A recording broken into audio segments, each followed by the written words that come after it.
Isso aí. Cara, pastor, primeiro quero agradecer porque você concordou aí nas minhas loucuras de topar fazer uma live sobre um assunto que é bem...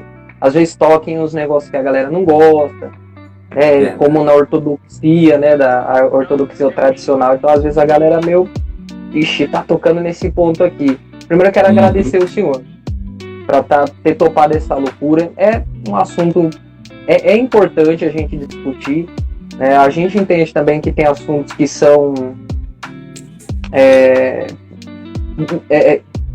existem aqueles que estão acima, em primeiro lugar, que a gente deve dar mais importância, né? Mas existem os secundários que também ajudam a fundamentar aqueles que estão em primeiro. Então a gente às vezes pode entender um assunto, entendendo o secundário melhor. Então é legal a gente ter esse papo aqui que vai trazer luz a algumas coisas, às vezes, que a galera nem imaginava que, nossa, tá tendo esse tipo de discussão por aí, no meio da igreja. Sim. Então é legal a gente conversar sobre isso.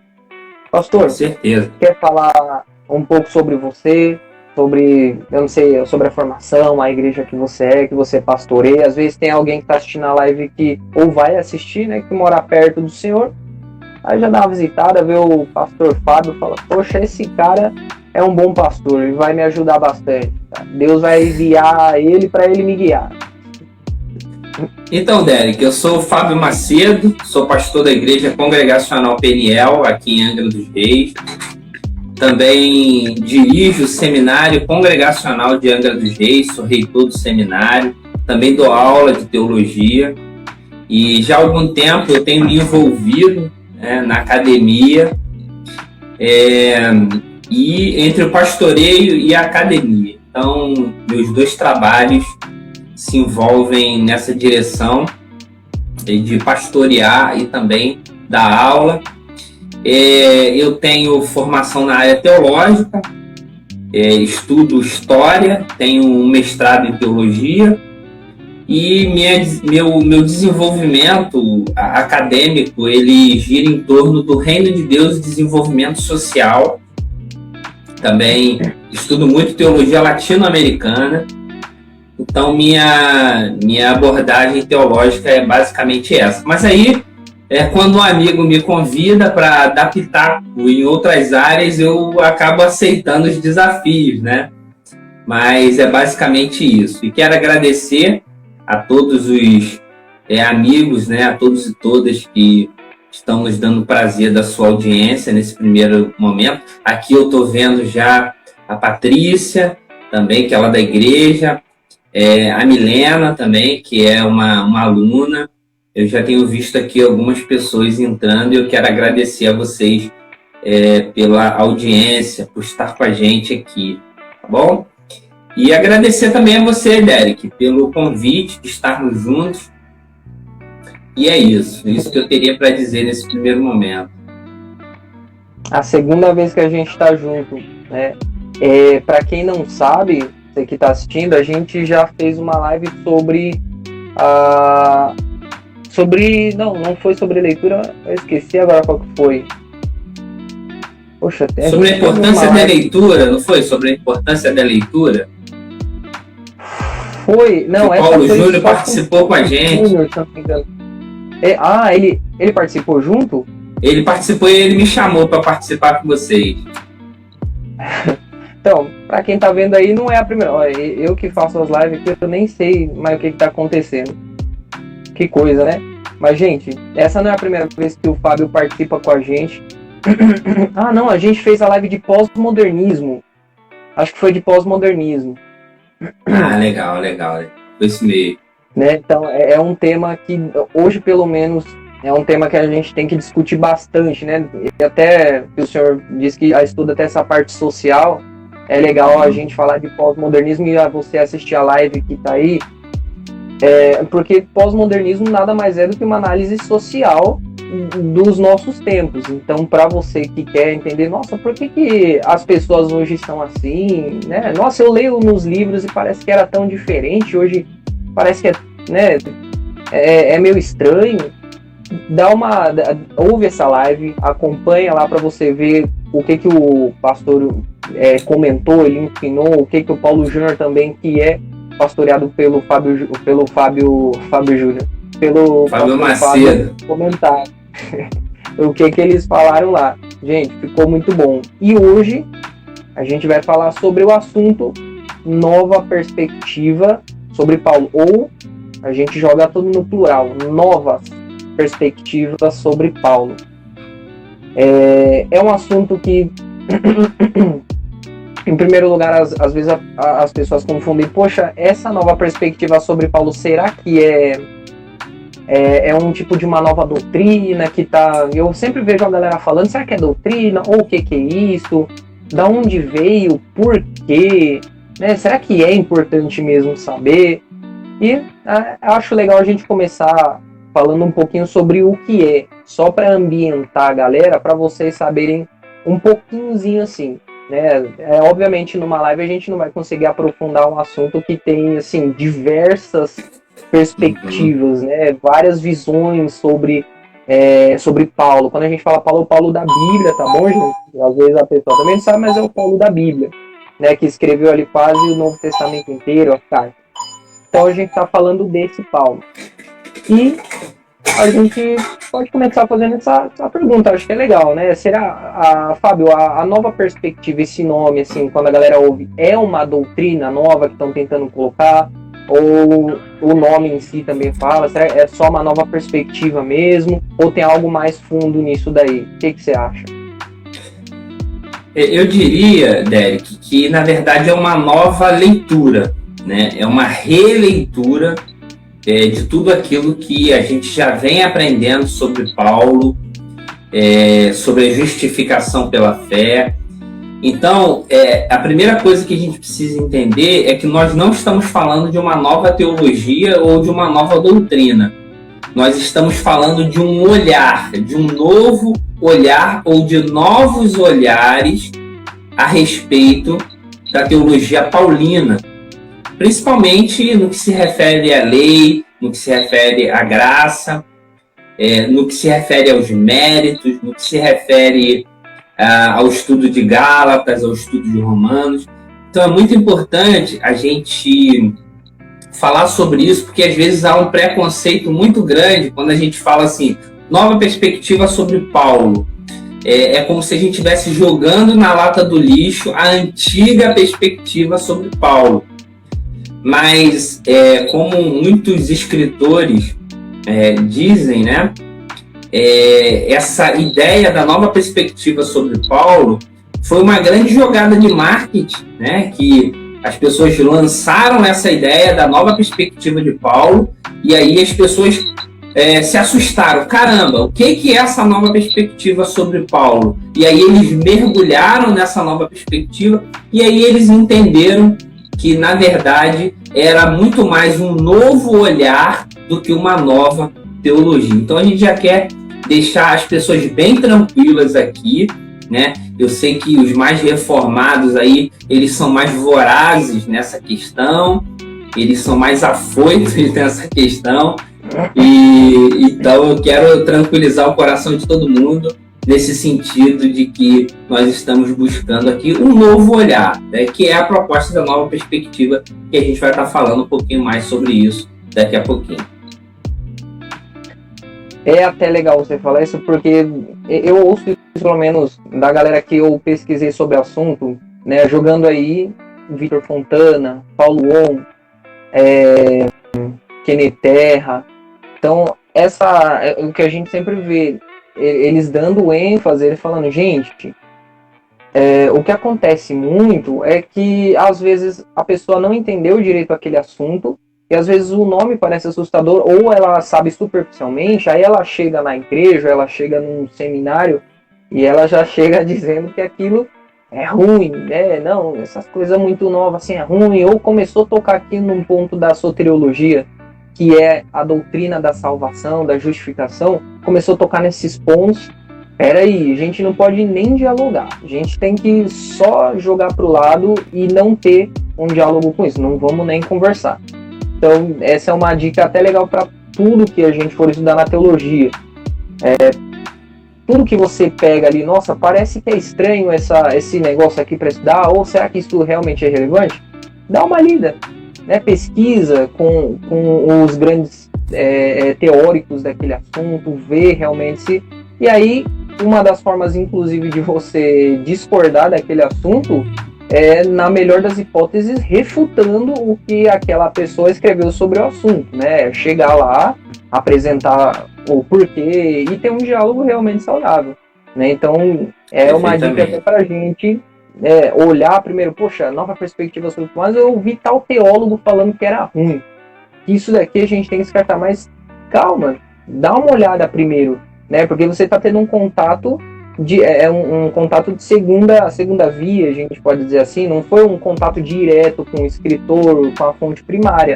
Então dá uma olhada no manuscrito ali, no que foi escrito em primeiro na tese, né? Da onde surgiu.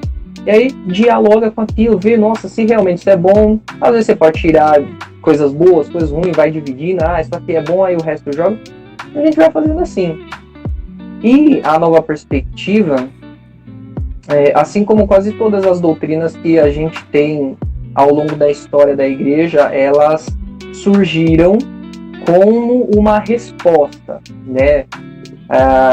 O Jesus totalmente homem, totalmente Deus, a Trindade, todas essas doutrinas, mesmo que todo mundo já tinha convicção daquilo, houve uma sistematização, as pessoas pegaram aquilo, colocaram no papel, firmaram e falaram, bom, isso daqui é a doutrina.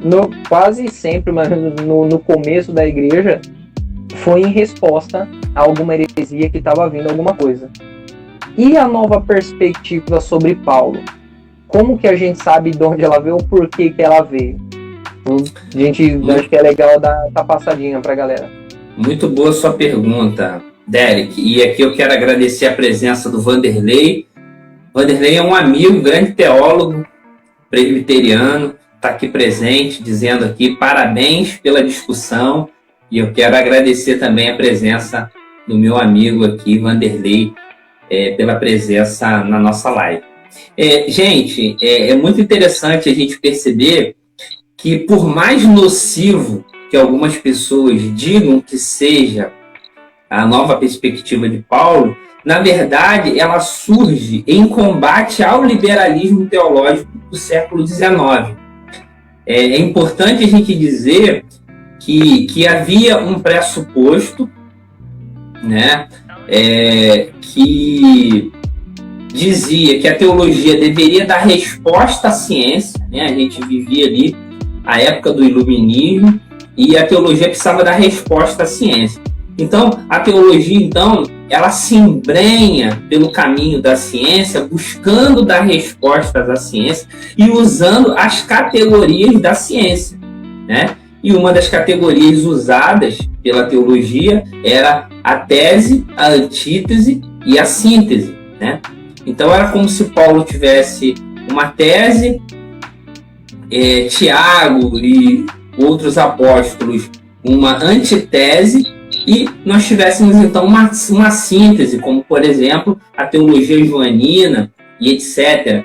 E aí, uma outra questão que era muito trabalhada pelos liberais, pelos teólogos liberais, foram a fragmentação do discurso, da produção de Paulo, né? E aí, a nova perspectiva sobre Paulo vem justamente buscar um consenso e dar uma resposta a esse liberalismo.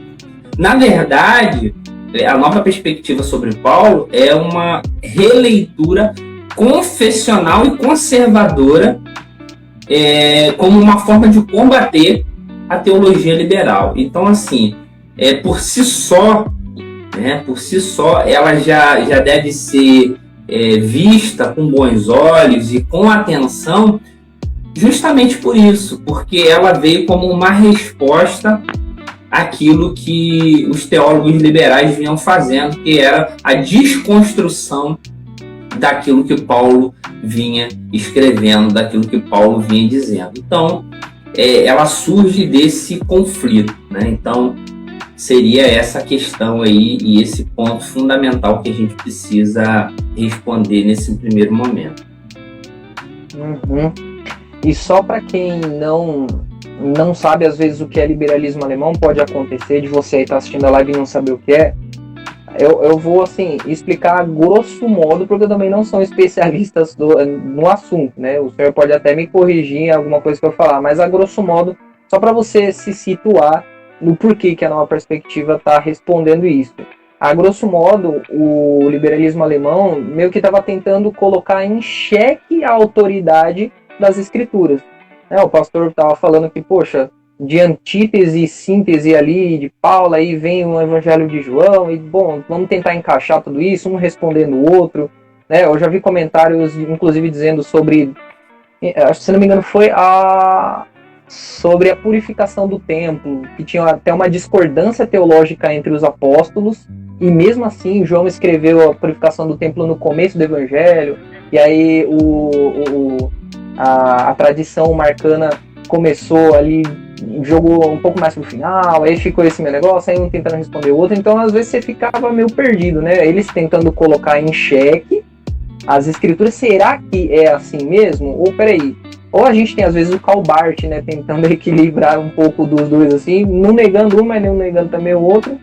E aí a nova perspectiva, como o senhor disse, é uma resposta na melhor das intenções tradicional, de resgatar isso e responder o que eles estavam falando. Vocês estão colocando em xeque isso daqui, mas vamos ler desse jeito aqui. E talvez essa seja a melhor forma de ler, e não como vocês tentando colocar em xeque e desconstruir já o que a gente fez na teologia tradicional. Tô certo ou tô errado? Não, tá certíssimo. Na verdade, os teólogos liberais, eles queriam colocar em xeque a própria Bíblia, né? A Bíblia não era mais a palavra de Deus a partir da ótica deles. Então eles fizeram isso a todo momento, colocaram em xeque o nascimento virginal de Jesus, colocaram em xeque a ressurreição, colocaram em xeque muitas outras coisas, muitos pressupostos básicos, né? E aí você citou o Calbart, que é um neo-ortodoxo, né? A neo-ortodoxia vem de alguma forma tentar resgatar o escopo, toda essa teologia. Então, a teologia neo-ortodoxa, na verdade, é uma resposta também ao liberalismo teológico. E a nova perspectiva de Paulo é uma tentativa de salvaguardar a teologia de Paulo, que estava sob ataque pelos liberais. Então, assim, é uma tentativa de resgate da integridade da teologia de Paulo, né? Então, isso é importante a gente dizer também. Só para a galera se situar, às vezes saber, nossa, a gente está falando de nova perspectiva sobre Paulo, aí do nada liberalismo alemão? Como assim, cara? Nossa, é muita informação, mas só para a gente se situar ali, para você saber o que a nova... Por quê e a que a nova perspectiva sobre Paulo está respondendo, a quem eles estão tentando responder, certo? E assim, agora vem a pergunta de 10 milhões. O senhor acha que teve ou tivemos uma boa resposta ao liberalismo alemão com essa nova perspectiva? Ou estamos tendo ainda, né? Porque a gente ainda está em debate com isso. Então, nós tivemos uma grande força-tarefa na tentativa de combater o liberalismo teológico, né? E aí a gente tem Calbart, a gente tem vários outros autores que vão tentar. Agora, no quesito da teologia de Paulo, eu acho que foi muito interessante essa releitura, essa revisão, né? Então foi ótimo, com certeza. A gente tem os prós, a gente tem os contras, mas com certeza foi sim algo muito relevante. Porque começaram a me ligar aqui do nada. E tá dando eco aí, eu tô ouvindo minha voz aí, acho que você conseguiu. Eu tava ouvindo minha voz aí, você conseguiu desligar? Consegui. Agora foi. Legal. A coisa que acontece no ao vivo aí. Coisa de novo. Então, Derek, eu acho que conseguiu sim dar resposta. A gente levantou algumas outras questões, a gente levantou outros problemas, mas a gente resolveu outros, né? Então, assim, a grosso modo, eu acho que foi uma boa resposta, sim. que a nova perspectiva trouxe, né? Até porque, Derek, a gente teve uma releitura do próprio judaísmo, né? A gente agora começa a entender o judaísmo de uma forma diferente da forma tradicional. E eu acho que essa desmistificação desse judaísmo extremamente legalista e desse judaísmo extremamente voltado para as obras, eu acho que foi um resgate muito interessante, foi um olhar muito importante que a nova perspectiva de Paulo trouxe. Inclusive, você falou de judaísmo agora, logicamente a gente está falando ali já do judaísmo da época de Paulo, e a gente pode até incluir a de Jesus, porque os dois vão acabar combatendo as mesmas coisas, né? Mas o que está mais em prova seriam os escritos de Paulo. Ali, será que a gente conseguiu reler alguns textos?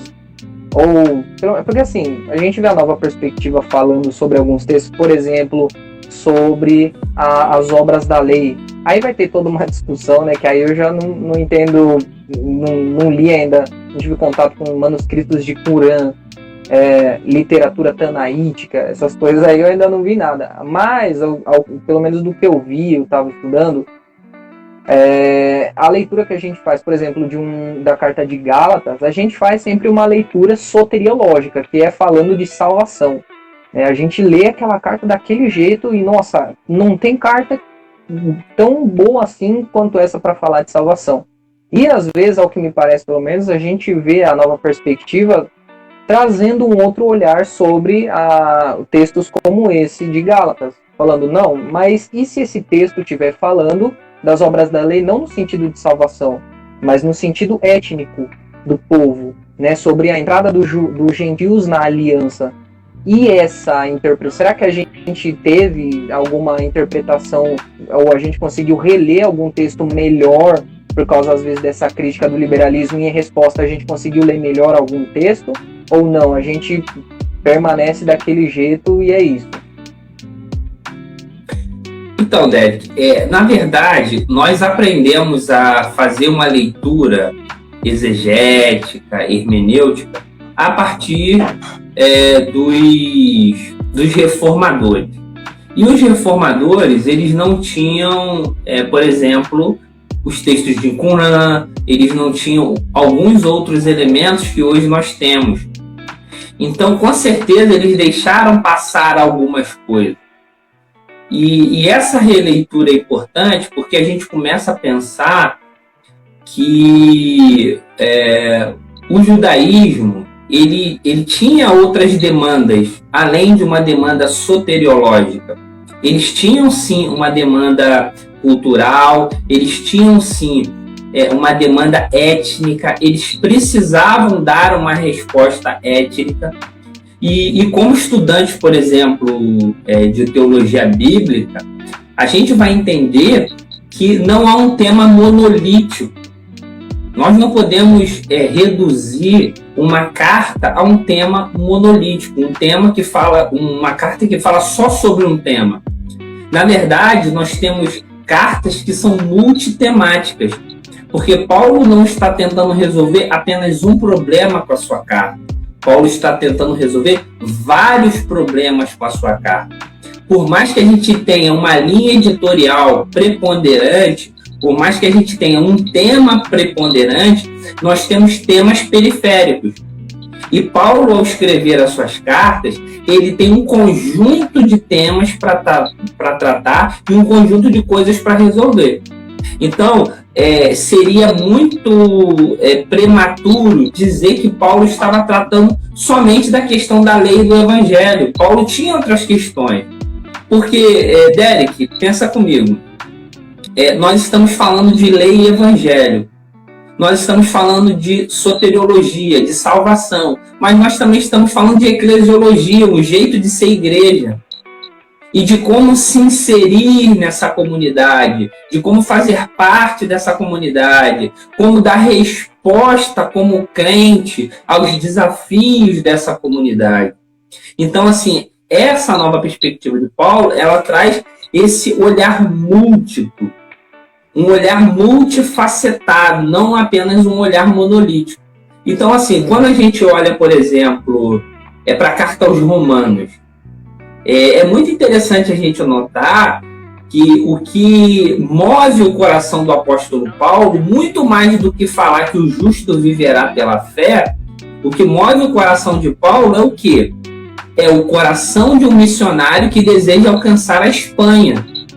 Então, toda a teologia de Paulo é movida por uma missiologia. Antes de Paulo ser um teólogo, né, como disse Melanchthon, né, que a carta de Paulo é um grande compêndio de teologia, antes daquela carta ser um grande compêndio de teologia, é uma carta que surge de um coração missionário que deseja alcançar os romanos como parceiros de missão.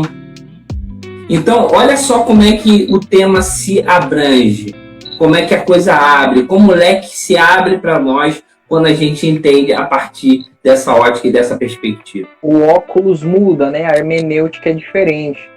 Eu acho maravilhoso quando a gente começa a falar dessas coisas, principalmente no ponto de hermenêutica, que acho que é o tema que eu sou mais fascinado, que é a interpretação bíblica. Quando a gente fala dessas coisas, como a hermenêutica afeta, né, o jeito como a gente lê a Bíblia.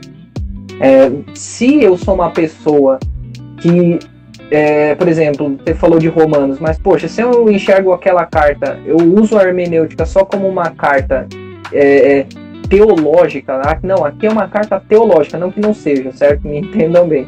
Ela é teológica, mas como o senhor falou, ela tem um objetivo de ser.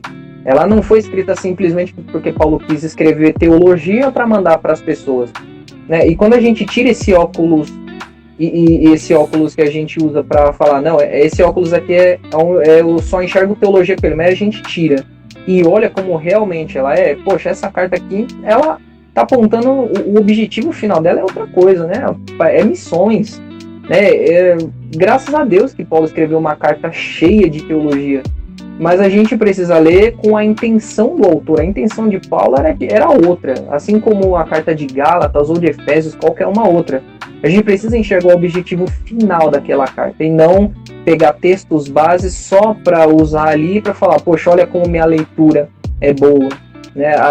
Isso acaba sendo manipulação da palavra de Deus, né? A gente acaba pegando só aquelas partes e falar, olha isso aqui, né? Mas usar realmente e enxergar o objetivo final, né? O porquê que foi escrita aquela carta. A gente tem uma Bíblia com 66 livros, nem os livros, não sei, os históricos, a gente pega o Pentateuco, nem o Pentateuco foi escrito só porque foi escrito, né? Tem toda uma questão de ser. Aí os teólogos também que se debatam aí com as interpretações, o porquê que foi. Sei lá, livros históricos de Primeira Reis, o livro de Esther, por exemplo, né? Tem todo um objetivo final, não é só aquilo ali, ela deu vontade de escrever na pessoa. Então eu achei legal o senhor ter falado disso, porque às vezes é um tapa na nossa cara, né? A gente se despir do que a gente acha, né? É ler o texto com a cabeça vazia e se deixar deixar o texto entrar na nossa mente e moldar o nosso caráter, não a gente moldar as escrituras como a gente normalmente faz, né, nos dias de hoje. Quantas vezes eu já não fiz isso? Hoje eu já tento não fazer isso, porque às vezes eu falo por mim que às vezes é difícil a gente olhar para um texto, poxa, né, deixa eu tentar olhar esse texto aqui da forma como aquele teólogo, como aquela interpretação diz, deixa eu ver qual que é dessa. Então às vezes é legal a gente ter essa ideia de não manipular o texto, né? Eu até tinha separado aqui uma pergunta sobre isso, não sobre o assunto de hermenêutica, né? Mas você tinha falado de judaísmo, que é legal, né? Que a nova perspectiva vai falar muito de judaísmo. Uhum. Aqui que Paulo está atacando realmente nesse judaísmo, né? Porque a gente vê Paulo falando, parece que de um judaísmo muito legalista. E para quem não sabe, quem é legalista, a grosso modo, é quando você tenta fazer alguma coisa para obter a salvação. A grosso modo é isso. Então parece que Paulo, ou como a gente lê, né, a nossa hermenêutica, a forma que a gente lê, parece que é isso. Paulo e Jesus estão batendo ali nesse tipo de coisa. E a nova perspectiva de Paulo vem e fala, não, mas espera aí, o judaísmo da época de Paulo e de Jesus não era uma religião legalista. A gente lê o próprio Antigo Testamento, a gente não vê isso. E aí a gente pega também os manuscritos antigos e não vê. E aí fica meio que aquele vácuo, né? Poxa, então se era uma religião que focava, religião assim, né? Se era uma teologia da graça, onde era todo mundo também salvo pela graça, por que Paulo tá batendo, falando que ninguém é salvo pelas obras da lei, esse tipo de coisa? A quem que Paulo tá atacando no final das contas? Então, Derek, eu acredito que é muito difícil a gente entender o judaísmo como algo estático e monolítico. Eu acho que essa é o primeiro cuidado que a gente precisa ter. A gente tem judaísmo. A gente tem o judaísmo legalista e a gente tem o judaísmo da graça. A gente tem judeus. Por exemplo, na época dos Macabeus, a gente vai ver isso, né? Judeus que defendiam a graça, que entendiam a graça e entendiam a salvação na crença no Messias que viria, né? Então, essa é uma coisa. Por outro lado, existiam outras pessoas que tinham uma fé mais legalista. Se a gente fizer um paralelo com o judaísmo do primeiro século ou do segundo tempo com as nossas experiências religiosas hoje, a gente vai ver que é multiforme. Então, assim, eu acredito que Paulo está tentando dar resposta a todas essas coisas, né? Paulo está tentando dar respostas a um judaísmo legalista. Eu acredito que Paulo está querendo colocar o evangelho no seu devido lugar, o reino de Deus no seu devido lugar. Então, Paulo está tentando, de alguma forma, resgatar a verdade das Escrituras, né? A verdade de Deus, a verdade de Cristo. E ele, então, vai fazer isso. Então, ele vai, em alguns momentos, combater esse legalismo, combater essas obras da lei, né? E essas obras da lei, ela está muito ligada ao nacionalismo, à forma daquelas pessoas serem, a forma daquelas pessoas compreenderem a sua vida. Então, ali existiam pessoas querendo defender a sua nacionalidade, querendo defender a sua nacionalidade, brigar pela sua nacionalidade. Então, de certa forma, Paulo está tentando abrir a fé cristã para além desses arraiais. Então, eu acredito que quando Paulo combate isso, ele tem todas essas questões em mente. Me parece que Paulo quer botar cada coisa na sua gaveta. A gente tem um grande mosaico de reflexões, a gente tem um grande mosaico de pensamentos, porque o judaísmo não era monolítico, como eu disse, então nós temos uma grande colcha de retalhos, a gente tem várias demandas, a gente tem o nacionalismo, a gente tem ali os zelotes, que são os zelosos, a gente tem os escribas, a gente tem os fariseus, a gente tem os essênios. Alguns deles entendiam a graça, outros nem tanto.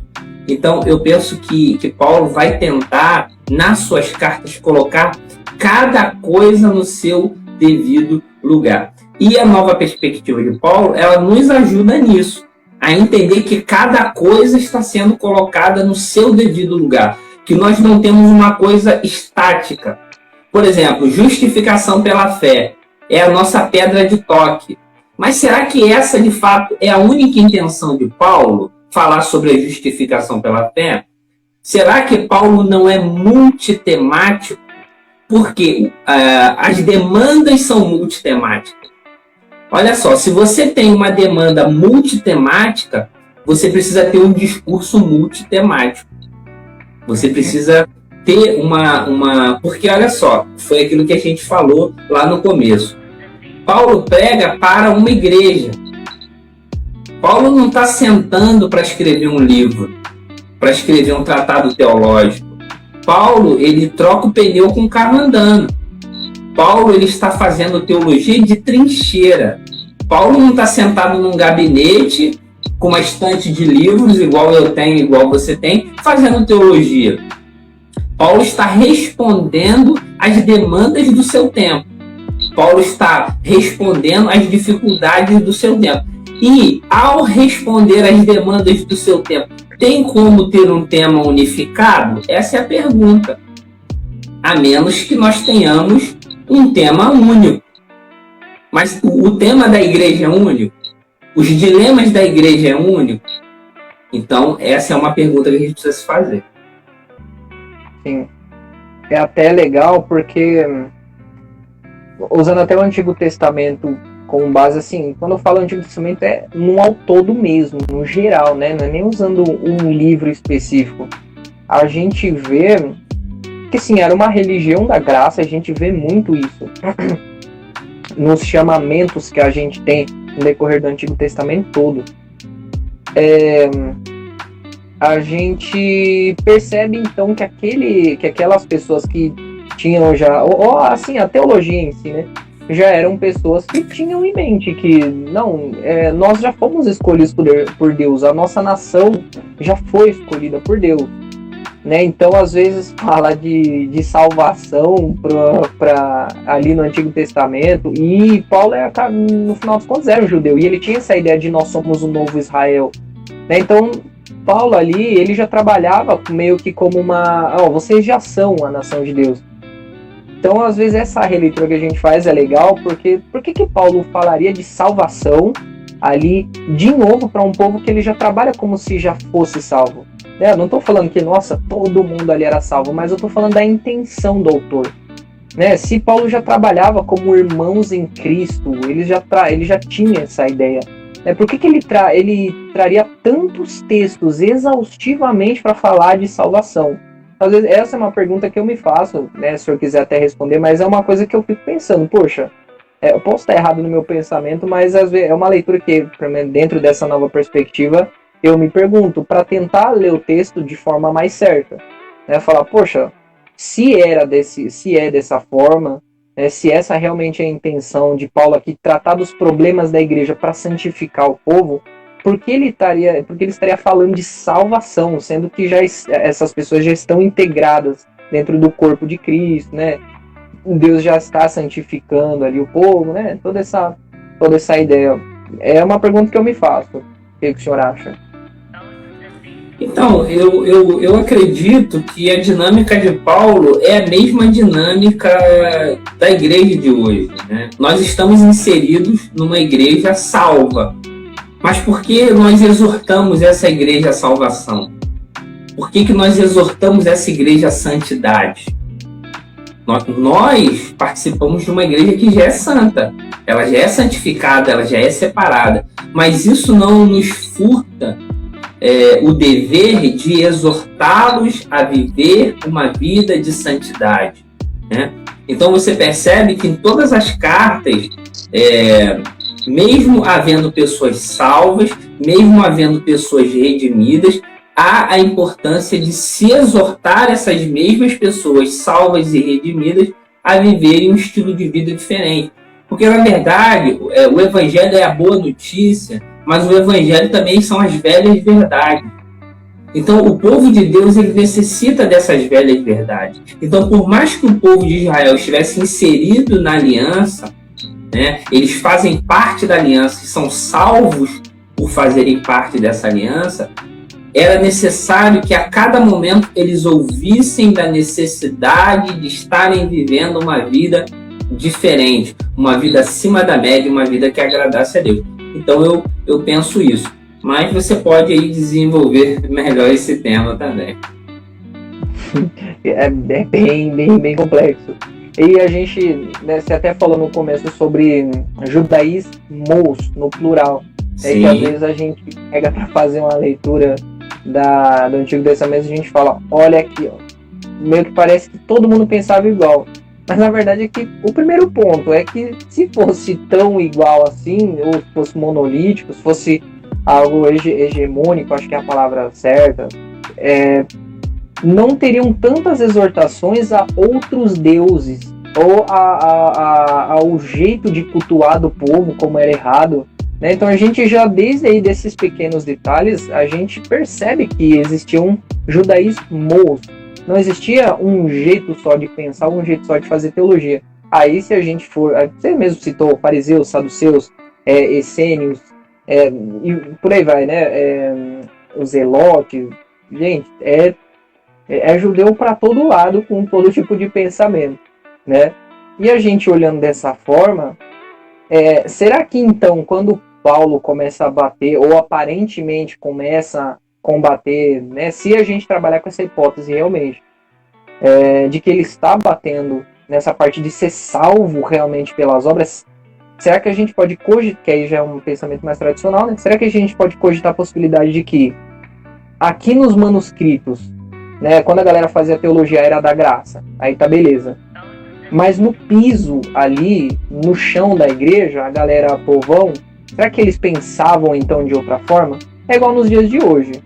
A gente, né, evangélicos em si, a gente fala, poxa, nós cremos, a salvação é pela graça e é tudo isso. Mas às vezes a pessoa não age como se fosse pela graça. Ela sempre meio que parece ter uma dívida com Deus para pagar. Eu preciso fazer isso aqui para acontecer isso, ou eu preciso andar certinho, senão Deus não me aceita, né? Então parece que dá uma ideia de obra. Será que a gente pode transferir essa ideia para os dias atuais, para os dias antigos, época de Paulo, se a gente trabalhar com essa visão mais tradicional? Eu acho que todos nós esbarramos nesse legalismo de alguma forma, de que a gente precisa fazer alguma coisa para alcançar a salvação. Porque é uma linha muito fina. As exigências bíblicas, elas são muito contundentes. Então, assim, a gente acaba colocando mérito em nós em algum momento. Então, assim, é muito importante a gente estar revisitando essas verdades para que a gente não caia no erro de achar que os méritos são nossos, de que nós temos o mérito da salvação, de que a gente vai conseguir a partir de nós. Então, eu acho que o apóstolo Paulo, ele tenta descortinar isso. Ele tenta falar a respeito da graça, ele tenta mostrar para essas pessoas como é importante viver a partir da graça, mesmo em meio a tantas exortações.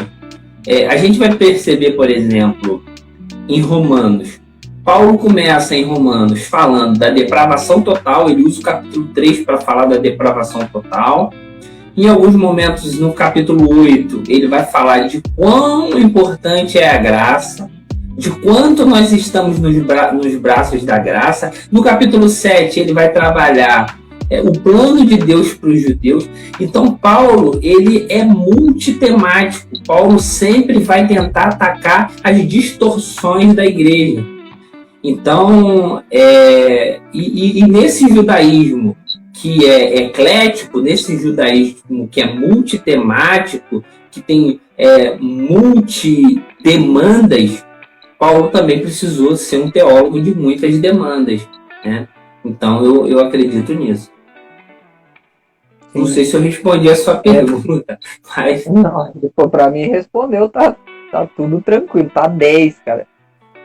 A gente, até vendo essa parte, para você que tá assistindo, às vezes não tá entendendo, o que a gente tá querendo dizer é que, assim, sobre a nova perspectiva de Paulo, é bom ou é ruim? Gente, pesquisa. A gente está incentivando você a ser um curioso. Vai, pesquisa sobre o assunto mais trash, compre livros sobre o assunto, ou às vezes tem PDF, sim, tem um monte de PDF falando sobre o assunto. Tá? O que a gente está dizendo é que existem as partes boas que a gente precisa olhar ali e olhar para o texto bíblico e falar, nossa, será que realmente eu não tô lendo errado? Né? Será que eu não tô olhando realmente só como Lutero olhou, que é a parte só da justificação, e é só isso que Paulo fala? Será que não tem algo a mais aqui? Né? Será que não tem outros elementos que a nova perspectiva está apontando? Mas assim, Derek, também... Derek, e é muito importante esse ponto que você tocou pelo seguinte: a gente precisa entender o seguinte. Primeiro, a leitura de Lutero, né? A gente não está aqui desfazendo ou desconstruindo a imagem de Lutero, mas duas coisas são importantes.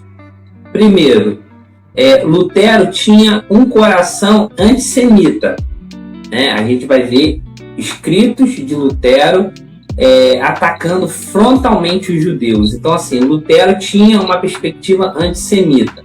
Então, isso, de certa forma, já contaminava a sua leitura a respeito do judaísmo.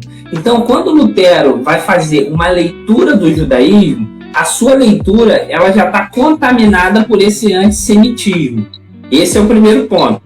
Segundo ponto, o contexto histórico em que Lutero escreve.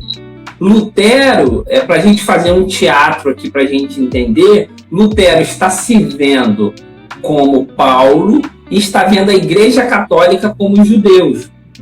É como se os judeus estivessem primando pela lei, primando pelas indulgências, e ele fosse uma espécie de Paulo. Então, assim, podemos dizer que Lutero tinha dois inimigos imaginários ao fazer a sua teologia. Lutero tinha a Igreja Católica como um inimigo imaginário, as indulgências como um inimigo imaginário, e Lutero também tinha os judeus como inimigo imaginário. Então, a teologia de Lutero ela é construída a partir disso.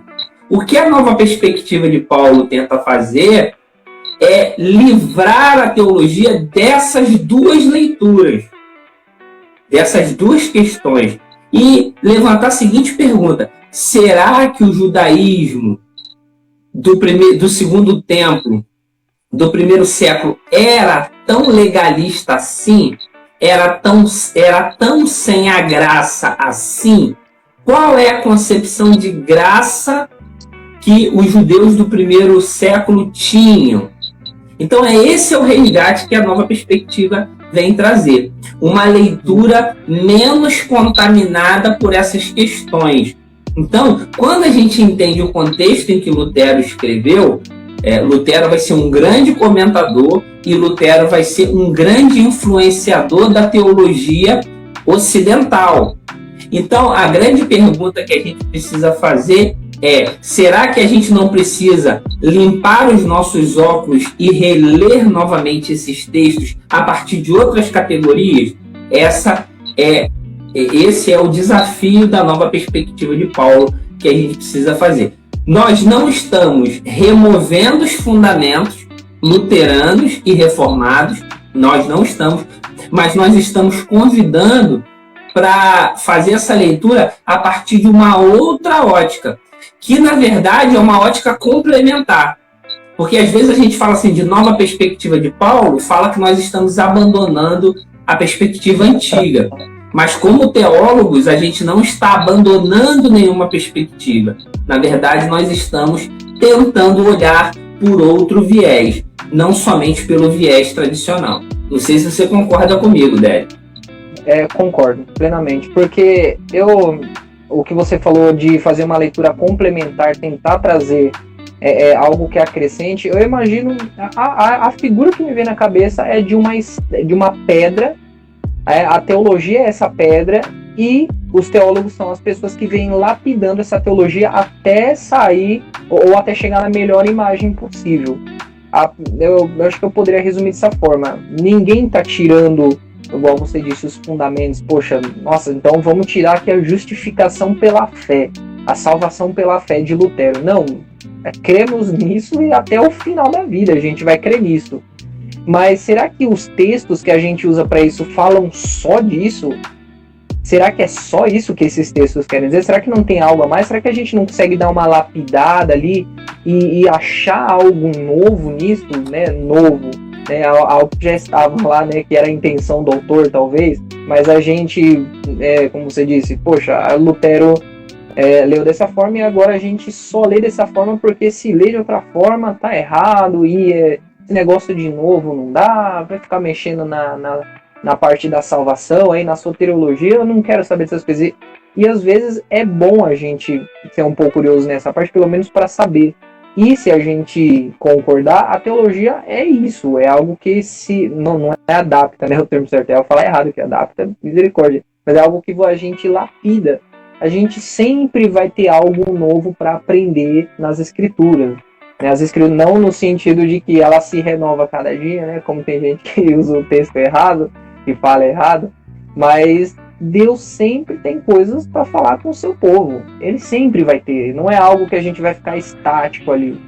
Deus sempre tem algo para falar com a gente. E isso às vezes pode ser até um exercício de humildade do nosso intelecto, redimir essa parte que a gente tem da nossa mente, sabe? De olhar para baixo e falar, poxa, deixa eu aprender um pouco mais, ou só deixa eu ver. Né? Deixa eu ver o que está sendo falado ali naquela muvuca, tem um monte de gente gritando de nova perspectiva, deixa eu dar uma olhadinha ali. Eu não sei se o senhor também vai concordar com o que eu falei, mas é algo que acho que seria interessante falar. Sim, e legal, Derek, foi aquela questão que você pontuou do Romanos 1,17, sobre aquelas duas perspectivas. Eu acho que seria interessante a gente falar sobre isso também.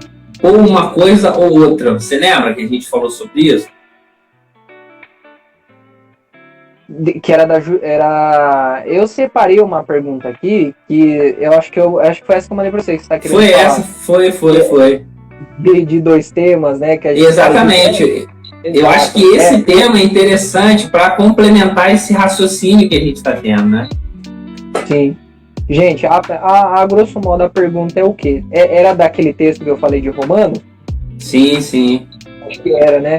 Gente, tem o texto de Romanos, que é de Romanos 1,17, que ali vai aparecer Paulo falando o justo viverá pela fé, certo? Só que, primeiro, esse texto, pelo menos eu vejo assim os comentários, gente, o que tem de tradução desse texto, de prováveis traduções, é gigantesca. Se eu não me engano, acho que um dos piores ainda dos idiomas para traduzir é o alemão, se eu não me engano, que tem assim, é dificílimo traduzir, né? Mas, quando a gente fala justificação pela fé, tem as duas traduções mais prováveis, né? As duas interpretações. Que é o justo viverá pela fé, ou seja, olhando da nossa perspectiva mais antropocêntrica. Né? O justo sou eu, e eu vivo pela fé em Cristo, tá? Então essa é a parte, é uma das possíveis traduções. O justo viverá pela fé, o justo viverá pela fé, eu vivo pela fé em Cristo, entendeu?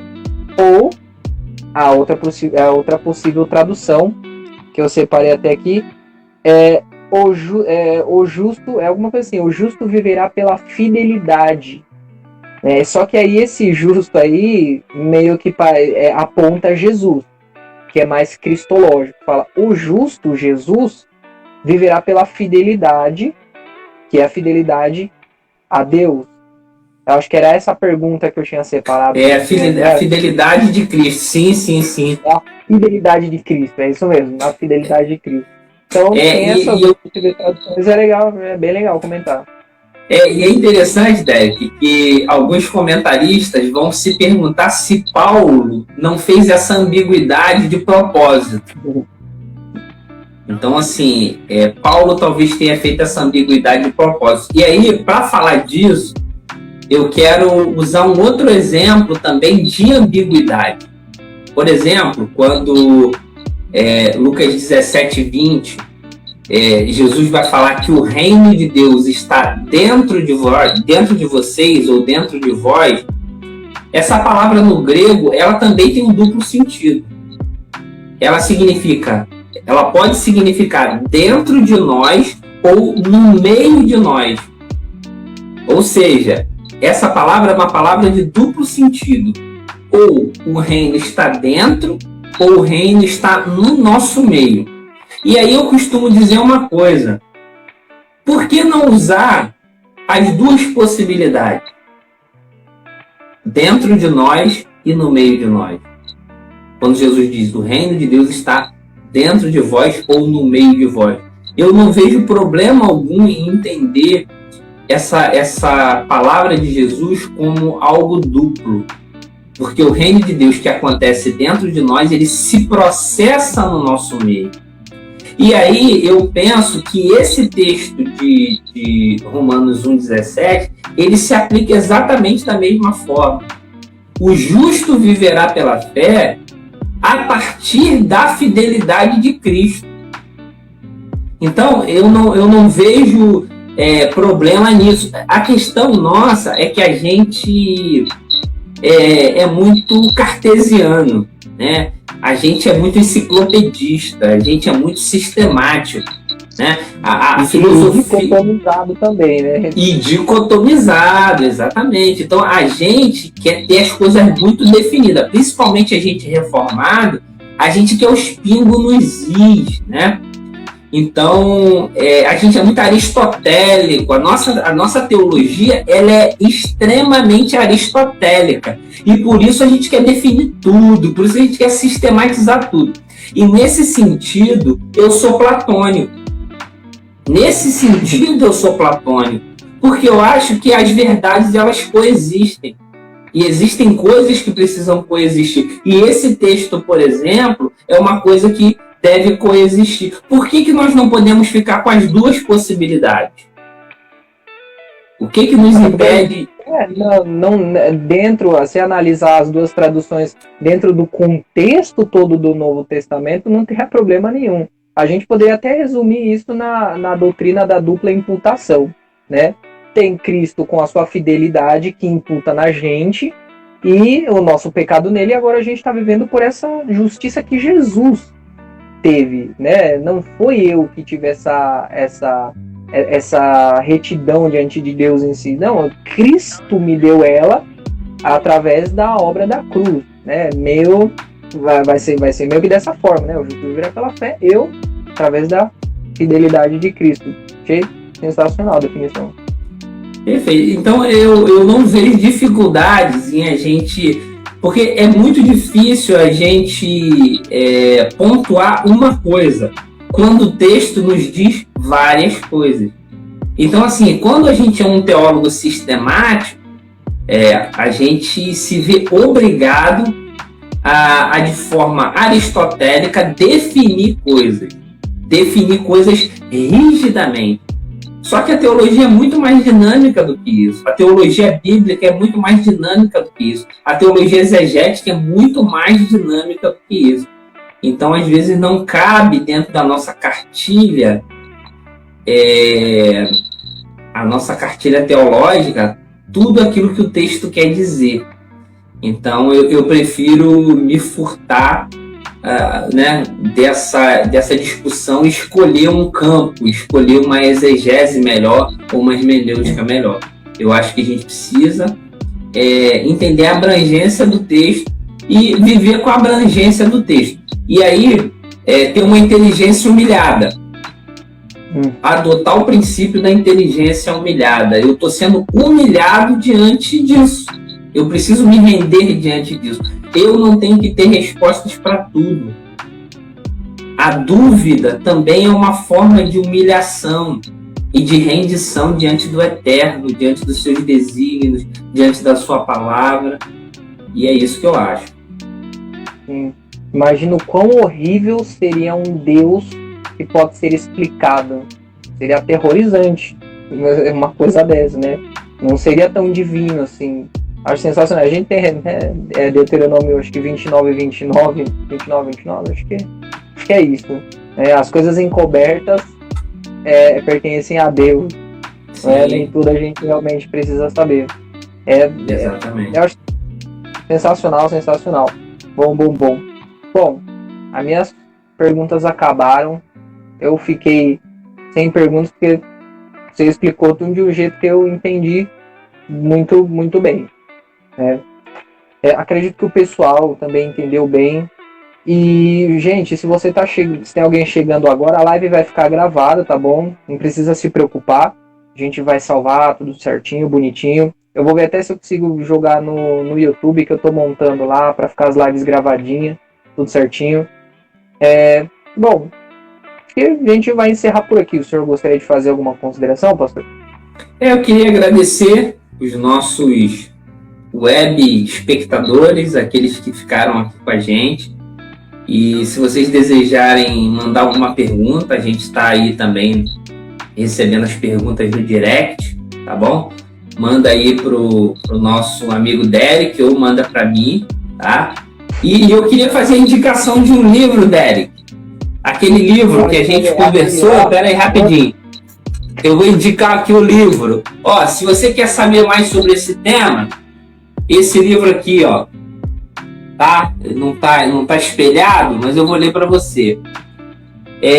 Perspectivas sobre Paulo, 5 pontos de vista, tá? Da Thomas Nelson. Então, é um livro bem interessante, vai abrir um pouco a sua visão sobre isso. E, gente, olha só, deixa eu falar uma coisa para vocês. Teólogos famosos também erram, tá? Então, você vai ver muita gente falando mal e tal, mas leia a partir das suas próprias lentes, pesquise, estude e depois tire as suas conclusões. Toda teologia tem seu ponto fraco, tem seu ponto forte, e a gente tem que aprender com os pontos fortes e com os pontos fracos. Beleza, Derek? Muito obrigado aí. A galera que ficou com a gente até agora aí, brigadão. Obrigado mesmo. Se você quiser compartilhar essa live, vai ser uma grande alegria. Obrigado, gente, por suportar a gente nos seus ouvidos. Muito obrigado, viu, gente?